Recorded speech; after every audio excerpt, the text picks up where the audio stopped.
देख रहे हैं अवतार न्यूज और आज हम आ चुके हैं 77 विधानसभा संभावित प्रत्याशी संदेश राज जी के पास, जो कि बीजेपी में बहुत ही सक्रिय हैं और कहीं ना कहीं इजलास के लिए काफ़ी सालों से कार्य कर रहे हैं।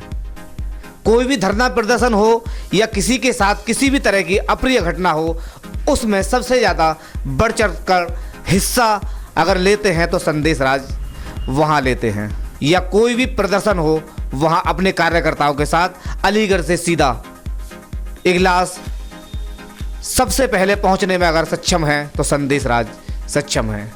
2022 के चुनाव नज़दीक हैं, तो मैं ये भी पूछना चाहूँगा संदेश राज जी से कि किस तरह की तैयारियां चल रही हैं, पार्टी के कार्यों को किस तरह से आगे बढ़ाया जा रहा है, क्या कहना चाहेंगे?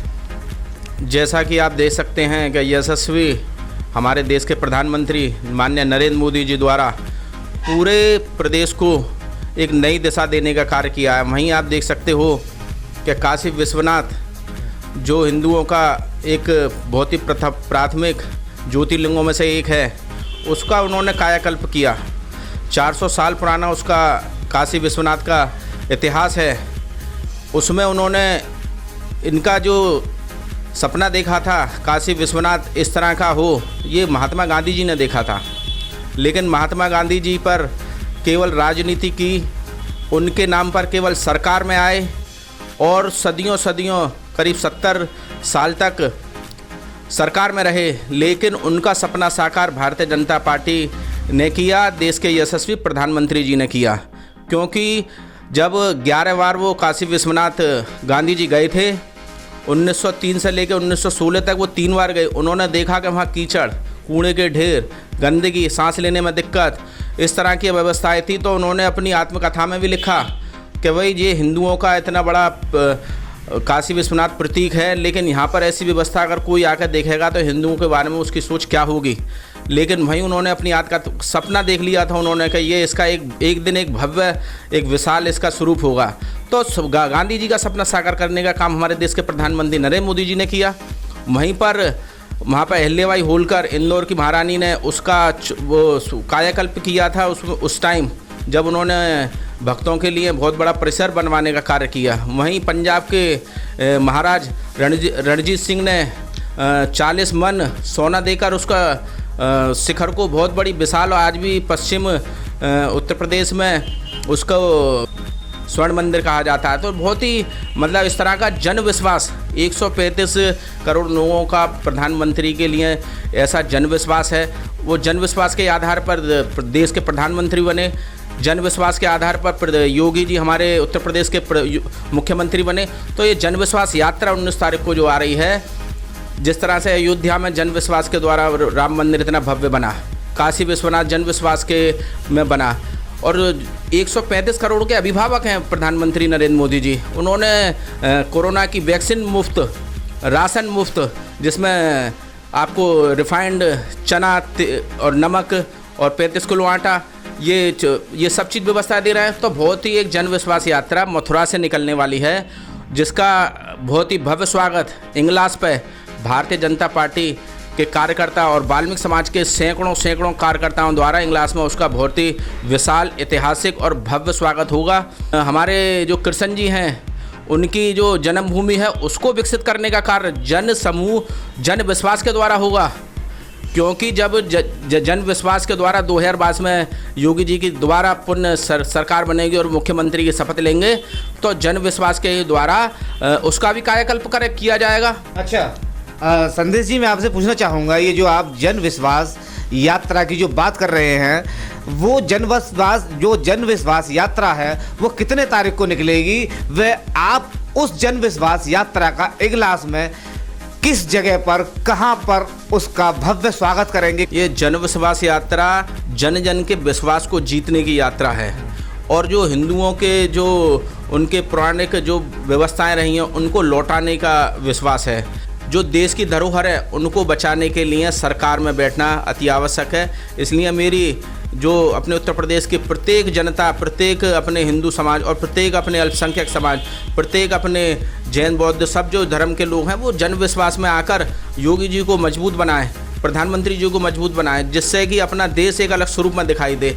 इसी के चलते सुबह 10 बजे से मथुरा से प्रारंभ होगी जन विश्वास यात्रा, इसका जो शुभारंभ कर रहे हैं हमारे एमएलसी डॉक्टर मानवेंद्र प्रताप सिंह जी, हमारे जो विधायक हैं वो उसका शुभारंभ कर रहे हैं। वो उसके प्रमुख हैं ठाकुर स्वराज सिंह जी, इसके सह प्रमुख हैं। तो इस तरह से बहुत ही भव्य यात्रा सुबह 10 बजे से वहाँ से प्रारंभ होगी, जिसमें वो बलदेव राया होते हुए इंगलास में एंट्री करेगी। इंगलास में उसका बेस वहाँ पर इंगलास बस अड्डे पर, फिर गोंडा मोड़ पर हमने बहुत बड़ी व्यवस्था रखी है। वहाँ पर हमने बहुत ही उसका ऐतिहासिक जो स्वागत है वो करने का हमारा संकल्प है, और उसको भव्य रूप प्रदान करने के लिए हमारे कार्यकर्ता दिनों रात लगे हुए हैं, जिसमें उसकी होर्डिंग पोस्टर बैनर के द्वारा उनका जन समूह के लिए उनका वो हमारा स्वागत की व्यवस्था रहेगी। वहीं हमारे और भी झांकियाँ वगैरह और बैंड बाजे, ढोल नगाड़े, फूल माला, पुष्प वर्षा, ये सब व्यवस्थाएं हमारी जो जन विश्वास यात्रा का स्वागत शुभारंभ करेगी, जिससे वो गोंडा होते हुए ये खैर पहुंचेगी। खैर से फिर अलीगढ़ आएगी, अलीगढ़ में रात्रि विश्राम करके सुबह 20 तारीख को सुबह 10 बजे फिर वो अलीगढ़ में भ्रमण करते हुए अतरौली के लिए प्रस्थान करेगी। तो देखिए, ये तो रहा जन विश्वास यात्रा का जो इन्होंने पूरा रूट बताया है, और कौन कौन उसमें नेतागण शामिल रहेंगे, वे कौन कौन पदाधिकारी उसमें शामिल रहेंगे, ये भी उन्होंने बड़े ही विस्तार से बताया है। अच्छा, 2022 के चुनाव को अगर देखा जाए तो उत्तर प्रदेश में जो धर्म स्थल हैं, जो धर्म नगरी हैं, उन धर्म नगरियों को सजाने और संवारने का कार्य जो बीजेपी कर रही है वो सराहनीय है, ये संदेश राज जी ने बता दिया। अच्छा संदेश राज जी, मैं आपसे एक बात और पूछना चाहूँगा, क्योंकि कहीं ना कहीं आप 77 विधानसभा से संभावित प्रत्याशी भी हैं। अगर आपको सरकार की तरफ से आशीर्वाद मिलता है तो आप किस तरह से जनता को अपनी ओर आकर्षित करेंगे, वे किस मुद्दे पर आप चुनाव लड़ेंगे? जैसा कि वाल्मीकि समाज पूरा 90 से 95% भारतीय जनता पार्टी की सेवा कर रहा है, उसे वोट दे रहा है और बहुत अपने सरकार बनाने में अपना महत्वपूर्ण रोल निभा रहा है।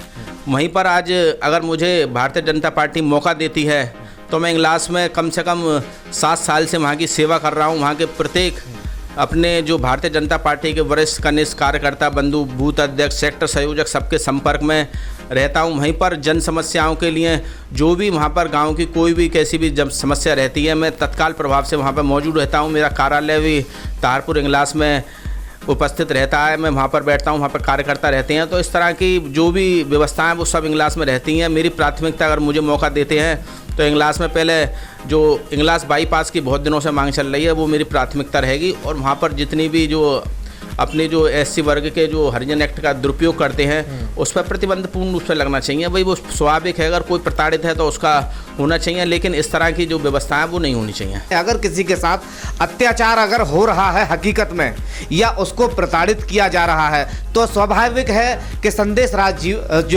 राज उनके साथ कंधे से कंधा मिलाकर वहाँ खड़े रहेंगे। अगर कोई बेवजह अगर किसी को परेशान कर रहा है, जैसे SC अगर जाति से आता है या शेड्यूल कास्ट से आता है और औपचारिक तरीके से कोई अगर किसी पर आरोप लगाता है कि मुझे ये कहा है, मुझे वो कहा है, तो वो नहीं बर्दाश्त किया जाएगा। इन्होंने साफ साफ कहा है। घुमा फिराकर सीधा बात इनकी यही है कि अगर 77 विधानसभा से अगर इनको टिकट मिलती है तो ये जनता की सेवा जो 7 सालों से करते आ रहे हैं इसी तरह से आगे भी करते रहेंगे। और उन्होंने एक बात और कही है कि कहीं ना कहीं इगलास में जो बाईपास मार्ग है उसकी बात चल रही है और इनके सामने वहाँ की जनता ने प्रस्ताव भी रखा है। तो कहीं ना कहीं जब ये वहाँ रहते हैं तो जाहिर सी बात है कि वहाँ की जनता इन पर ही भरोसा जताएगी।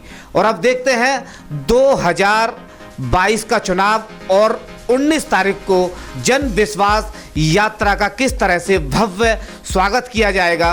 बने रहिए हमारे साथ। मैं हैप्पी राजा, अवतार न्यूज़ सहयोगी नितिन गुप्ता के साथ।